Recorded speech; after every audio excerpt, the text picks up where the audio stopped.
है बच्चों, इसको ओपन कर ले। ये जो पेपर आपको ग्रुप में मैंने शेयर किया है इसको ओपन करें, ठीक है। ये पंजाब यूनिवर्सिटी का पेपर है, ठीक है। कितना आपके पास टोटल टाइम होगा ये चीज़ आपने याद रखनी है कि 3 घंटे आपके पास होंगे और 100 नंबर का आपका ये पेपर है, ठीक है। अब आपने क्या करना है, आपके लिए एक एक्सेप्शन है। मतलब पंजाब यूनिवर्सिटी में अगर देखा जाए ना LLB पार्ट 1 का पेपर, तो उसमें 4 क्वेश्चन आपको करने पड़ते थे स्टोरीज में से, लेकिन यहाँ पे आपको क्या एक्सेप्शन दे दी गई है कि आपको 2 क्वेश्चन करने पड़ेंगे, ठीक है। तो आपको 4 क्वेश्चन आएंगे, ठीक है। उनमें से आपने क्या करना है, अटेम्प्ट एनी 2, कोई से भी 2 क्वेश्चन आपने अटेम्प्ट करने हैं। अब क्या है, जैसे सबसे पहला क्वेश्चन यहाँ पे लिखा हुआ है ना, for mister Grancy missus Grancy something more than wife, मतलब इस चीज़ को आपने एलेबोरेट करना है कि वो उसके लिए कैसे ज़्यादा थी। जब भी स्टोरी तैयार करनी है, स्टोरी को पढ़ने से पहले उसका जो थीम है ना उसको तैयार करना है, यानी उसका स्केच अपना उर्दू में सारा याद रखना है। उर्दू में पूरी स्टोरी याद होगी तो इंग्लिश में कन्वर्ट करना कोई मुश्किल नहीं है। मतलब इतना आप पढ़ के आए हैं, FA तक पढ़ा है, आगे भी पढ़ रहे हो, BA के स्टूडेंट हो, तो कोई मुश्किल चीज़ नहीं है आपके लिए इंग्लिश में लिखना। कंसेप्ट आपके क्लियर हो, सेंटेंस क्लियर हो, तो आप इजीली जो है ना इंग्लिश को अपने अल्फाज में लिख सकते हैं।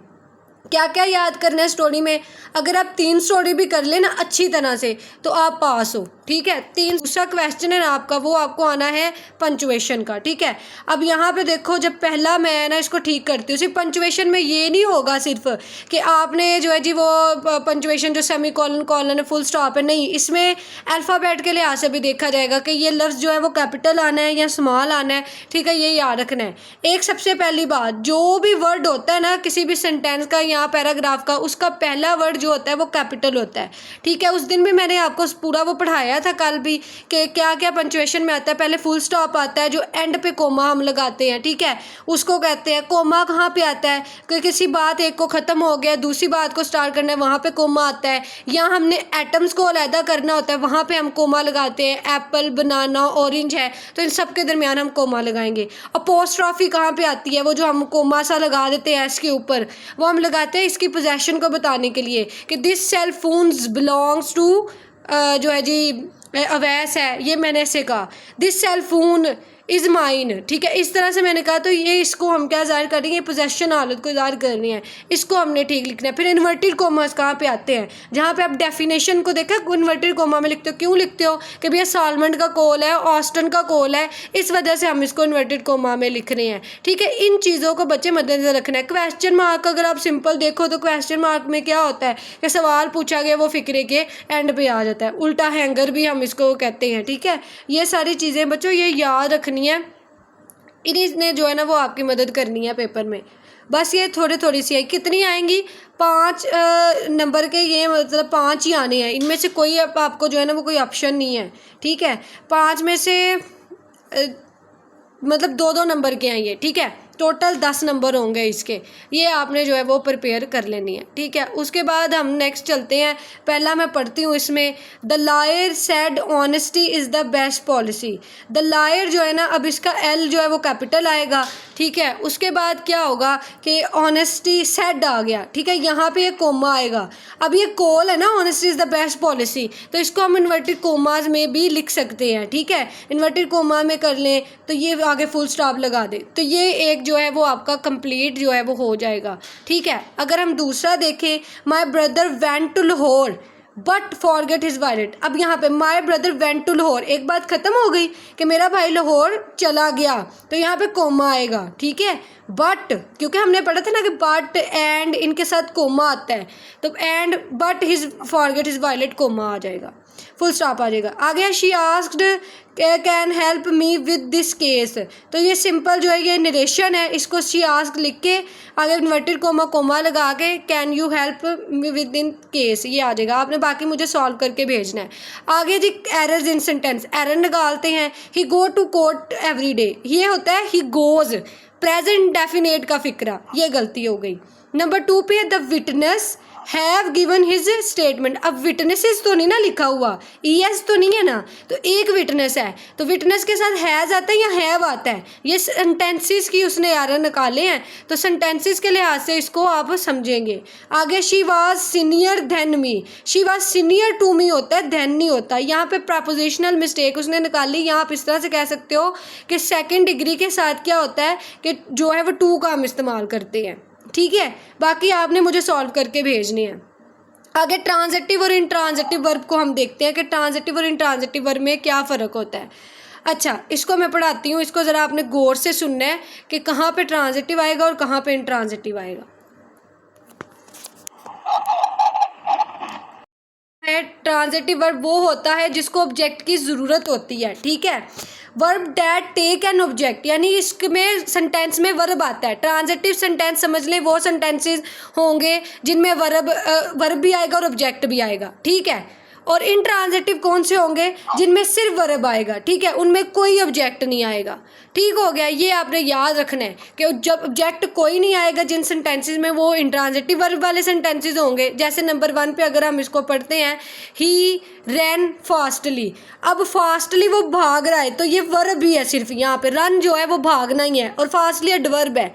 यहाँ पे ऑब्जेक्ट आया नहीं आया, तो जब ऑब्जेक्ट नहीं आया तो हमने पढ़ा था इंट्रांजिटिव में ऑब्जेक्ट नहीं होता, तो हमें ये इजीली पता चल गया कि ये इंट्रांजिटिव है क्योंकि सिर्फ इसमें वर्ब आया है, कोई इसमें ऑब्जेक्ट है ही नहीं है। कहाँ पे भाग रहा है, किस तरफ भाग रहा है, किस डायरेक्शन में भाग रहा है, किस वजह से भाग रहा है, नो रीज़न बिहाइंड इट। तो that's why we can only say that it's a intransitive verb. Next चलते हैं, they discuss about the problem. They discussed होता है बातचीत करना, बहस करना, तो इट्स ट्रांजिटिव जो है जी वर्ब है। अबाउट द प्रॉब्लम मतलब उस मसले के मतलब। अब हमें पता चल गया ऑब्जेक्ट मौजूद है, तो ये ट्रांजिटिव में आ गया। जहाँ पे ऑब्जेक्ट मौजूद ना होगा वहाँ पे वो क्या होगा, वो सिंपल आ जाएगा आपका इंट्रांजिटिव, और जहाँ पे ऑब्जेक्ट मौजूद है वो ट्रांजिटिव में फॉल होगा। ये सारे बच्चे आपने मुझे सॉल्व करके भेजने हैं, ठीक है। उसके बाद इसमें ये जो सेंटेंसेस है ना, ये आपको दिए जाएंगे कनेक्टिव सेंटेंस। ये मैंने आपको भेजी हुई है पीडीएफ, अभी मैं वहाँ पे भी आपको लेके जाती हूँ। वो पीडीएफ में जितने भी फिक्रे बने हुए हैं ना, उनको आपने रट्टा लगा लेना है, याद कर लेना है। कुछ बच्चे एक्स्ट्रा ऑर्डिनरी होते हैं, वो सिर्फ लफ्ज़ दिए हो तो उनको वो यूज़ कर सकते हैं, बट जिनके पास टाइम नहीं है या वो नहीं याद कर पा रहे, तो उनको ये जो पीडीएफ मैंने शेयर की हुई है वो उन्हीं से याद कर लें। नेक्स्ट आपका आ जाएगा कंडीशनल क्लॉजेस सेंटेंस। कंडीशनल के लिए ना 3 आपने रूल याद रखने हैं, ठीक है। उन रूल्स की बेस पे आपका तमाम तर जो डाटा है ना वो कंप्लीट हो जाएगा। कंडीशन में पहली शर्त तो आपने हमेशा यही याद रखनी है ना कि इसमें इफ़ आता है, ये तो हमें याद ही नहीं करने की ज़रूरत। अब पहला रूल क्या होता है, ठीक है, वहाँ से हम स्टार्ट करेंगे कि पहले रूल में इसके क्या होगा।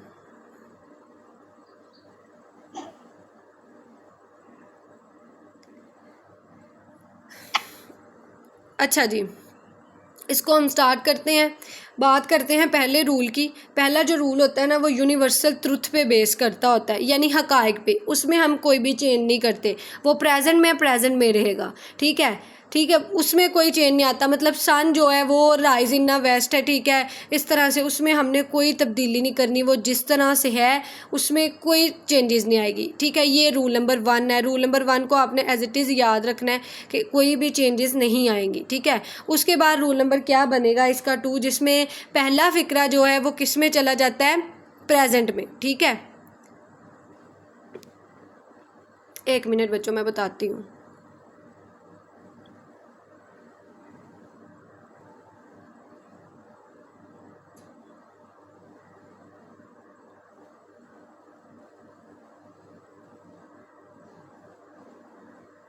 हाँ जी, जो दूसरा रूल है उसमें ये प्रेजेंट में कन्वर्ट होगा, ठीक है। मतलब जो इफ़ वाला फ़िक्रा होगा ना वो प्रेजेंट में होगा, और जो दूसरा फ़िक्रा होगा ना उसको हम किस में चेंज कर देंगे, फ्यूचर में, यानी उसमें विल आ जाएगा। जहाँ पे भी उस फ़िक्रे में यूज़ होगा विल आप सिंपल लिखोगे, ठीक है। फर्स्ट फॉर्म ऑफ वर्ब होगी और विल होगा बस। और तीसरा रूल इसमें होगा कि अगर पहला फ़िक्रा इफ़ वाला फ़िक्रा पास में है तो अगले फ़िक्रे में सिर्फ वुड आ जाएगा, ठीक है, ये आपने याद रखना है। और अगर पहला फ़िक्रा जो है पास परफेक्ट में होगा तो अगले फिक्रे में वुड हैव आ जाएगा, ठीक है। ये आपने रूल्स जो है ना वो याद रखने हैं कि पहला क्या हुआ, सबसे पहले ट्रुथ पे था, दूसरा प्रेजेंट में है इफ़ वाला तो आगे वाला विल में चला जाएगा, और आगे जो है जी अगर पास्ट में है सिंपल तो पास्ट वाला चेंज हो जाएगा, वुड में साथ आ जाएगा। इसी तरह से अगर हम बात करें कि पास्ट परफेक्ट में है तो पास्ट परफेक्ट में अगले वाले के साथ आ जाएगा वुड हैव, ठीक है। ये चीज़ें आपने ज़हन में रखनी है। अब ये जो सेंटेंसेस दिए हुए हैं ना ये मैं आपको समझाती हूँ फिर आपको ना इनकी अच्छी तरह से समझ आ जाएगी। रूल बच्चे ध्यान में रखने हैं।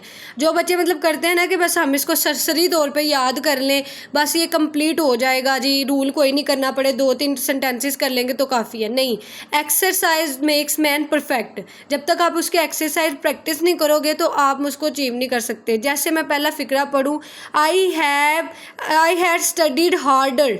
ये पहला फ़िक्रा आप देखें पास परफेक्ट में है, तो क्या होगा, I would have pass the exam. यानी would have pass the exam मैंने क्यों लगाया, क्योंकि वुड हैव यहाँ पे आना था, क्योंकि पहला फ़िक्रा इफ़ वाला फ़िक्रा जो है वो किस में है, वो है जी पास परफेक्ट में। आगे वुड हैव आ जाएगा, पास्ड जो है पास में बात चली गई ना, तो इसलिए सेकंड फॉर्म यहाँ पे आ जाएगी। इसी तरह से दूसरे की बात करें, शी वुड कम। ठीक है, अब देखो दूसरा फ़िक्रा जो है वो किस में आ गया, उसमें वुड आ गया, तो ऑब्वियसली इसमें ये होगा कि जो इफ़ वाला फ़िक्रा होगा उसमें पास्ट किस में होगा, इंडेफिनेट में होगा, तो शी टाइम्ड। ठीक है, शी टाइम्ड आ जाएगा, बस सिंपल। इसी तरह से अगर आप तीसरा एप्लीकेशन का तरीक़ाकार, एप्लीकेशन का मेथड मैं आपको बताती हूँ। यहाँ पे उसने लिखा है write an application for the post of stenotypist in response to the following advertisement. ये एडवर्टाइजमेंट यहाँ पे आई हुई है, ठीक है, कि इस जॉब के लिए आपने अप्लाई करना है स्टेनोटाइपिस्ट की। तो सबसे पहले प्रायोरिटी है कि आपने CV लिखनी है। ठीक है, CV आपने लिखनी है, उसके बाद जो है वो एप्लीकेशन कर लेंगे। पहले एप्लीकेशन लिख लें फिर CV लिख लें। CV बच्चे एज इट इज़ सेम होती है, मतलब उसमें आपने पहले अपना डाटा लिखना होता है, मतलब आप हेडिंग देते हो कि ये मेरा नाम है, ठीक है, उसमें अपना मार्टियल स्टेटस बताते हो, ID कार्ड बताते हो, फादर नेम बताते हैं, ठीक है, ये चीज़ लिखते हैं। फिर क्वालिफिकेशन बताई जाती है, जो सबसे लास्ट डिग्री होती है उसको लिखा जाता है। फिर आपकी जो हॉबीज़ होती हैं वो आपने बताना होता है, आपका कोई एक्सपीरियंस है वो आपने शेयर करना होता है। तो दैट्स इट, ये CV होती है। CV मैं आपके साथ शेयर कर देती हूँ, ठीक है, आपने एज इट इज़ उस CV को मद्देनज़र रखना है। बाकी जो एप्लीकेशन का तरीक़ाकार होता है ना, वो टू द हेड मास्टर वो नहीं करना, एग्जामिनेशन हॉल लिख के, ठीक है, जो मैंने कल आपको एक करवाई थी, 2 लिख के, तो आगे वो जो CEO जो है जी कंपनी का या द पोस्ट है जी, ये किस में आपको लिख के भेजना है, ये आप देख लें कि the stenotypist having 5 year experience, ठीक है, candidate should apply before September, register university of the, मतलब किसके नाम लिखना है, एडमन कौन है, to the registrar university of the Punjab Lahore, उसके नाम जो है वो एप्लीकेशन लिख के भेजनी है। तो उसका नाम लिखा, फिर उसका ड्रेस भी हमने ये बता दिया कि university of the Punjab Lahore उसका ड्रेस है।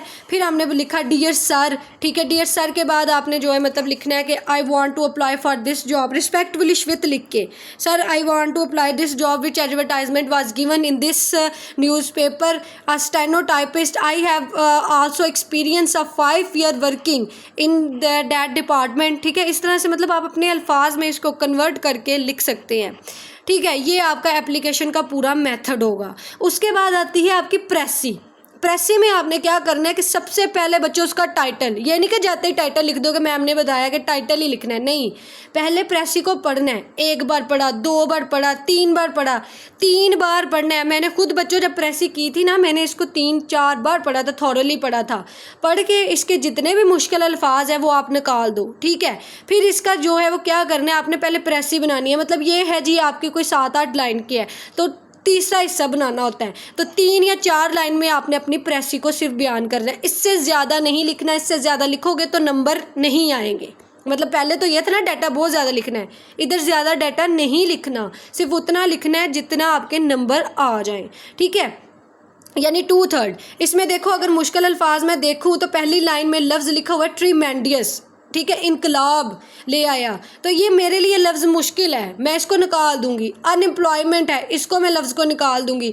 मतलब जितने भी इसमें मुश्किल लफ्ज़ हैं, कोटेड वर्ड्स हैं या ईडियम्स हैं, उनको हम निकाल के अपनी आसान लैंग्वेज में इसको प्रेसी को लिखेंगे। प्रेसी को लिखना क्या है, इसको समझना है, अंडरस्टैंड करना है कि इसमें कहा क्या गया है, क्या वो कहने की कोशिश कर रहा है। जब आप इसको लिख लो, फिर एंड पे आप हेडिंग दोगे सूटेबल टाइटल, फिर वो आप लिखोगे, ठीक है। अब ये मैं आपको पढ़ के इसको पैसेज को बताती हूँ कि इसमें क्या उसने बताया। जैसे लिखा है modern technology has brought about tremendous change, यानी जो इंफॉर्मेशन टेक्नोलॉजी है वो क्या है कि बहुत